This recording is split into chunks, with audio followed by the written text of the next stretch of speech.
En esta ocasión hablaremos del eterno retorno de lo absurdo, fascismo. Antes que nada, ¿qué es y cómo surgió el fascismo? El fascismo es un movimiento político y social surgido en Italia durante la primera mitad del siglo XX. Fue creado por Benito Mussolini. El sistema fascista fue creado durante y luego de la Primera Guerra Mundial, donde la sociedad realizó un cambio masivo sobre el concepto bélico. En muy pocos años, el movimiento fascista provocaba admiración de medio mundo, encontrando multitud de seguidores e imitadores. A continuación veremos las características de esta corriente ideológica.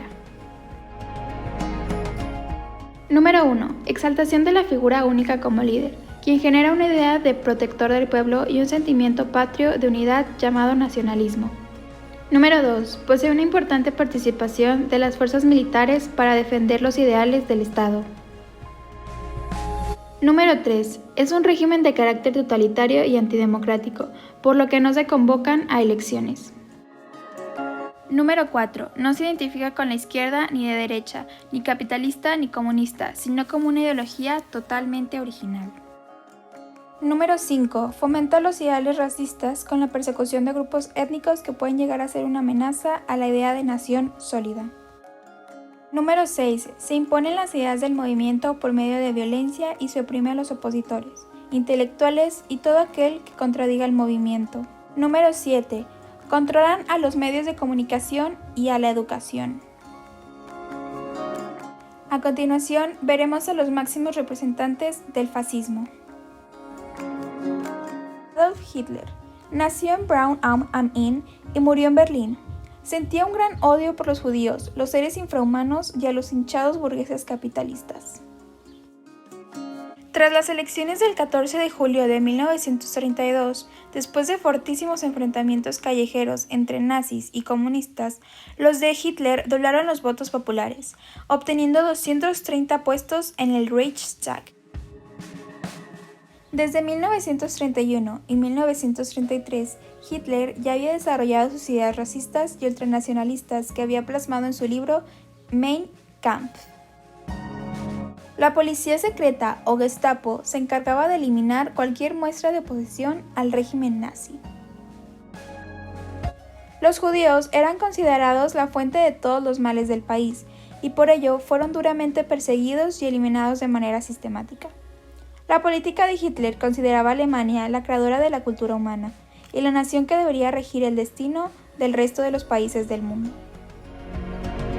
La obra sublime de Hitler fue el horror de Auschwitz, símbolo de la intolerancia, el absolutismo y el racismo nazi. Los judíos, entre otras razas consideradas inferiores a la aria, fueron perseguidos y torturados. En 1941, Hitler declaró la aniquilación de todos los judíos en Europa. La cifra de judíos asesinados en los campos de concentración se estima de 4.800.000 a 6.500.000. Benito Mussolini tiene en su haber el triste mérito de ser el creador del fascismo. El régimen fascista aprobó una nueva constitución, otorgó el cargo de duque a Mussolini e implantó la censura de prensa.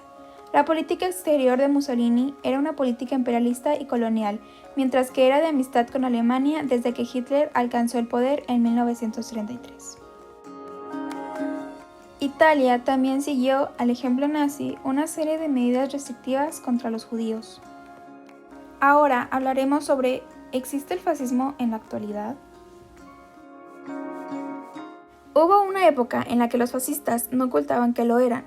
Fue la era del fascismo clásico que gobernó una parte importante del mundo hasta 1945, y sin embargo aún sigue viviendo entre nosotros. Abunda el racismo, la violencia y también aquellos que añoran su dictadura. De todas formas, muchas cosas han cambiado. El fascismo de hoy es distinto del de ayer. Ahora, los fascistas se disfrazan de populistas o se autodenominan derecha alternativa en Estados Unidos o hermanos de Italia, por citar algunos casos famosos. Todas estas nomenclaturas intentan desdibujar la continuidad entre fascismos viejos y nuevos. Otra estrategia convergente del fascismo de hoy es que los seguidores se confunden con otras formas de extrema derecha y ejercen un papel de compañeros de ruta de los actuales líderes populistas como Donald Trump en Estados Unidos, Matteo Salvini en Italia, Santiago Abascal en España o Jair Messias Bolsonaro en Brasil.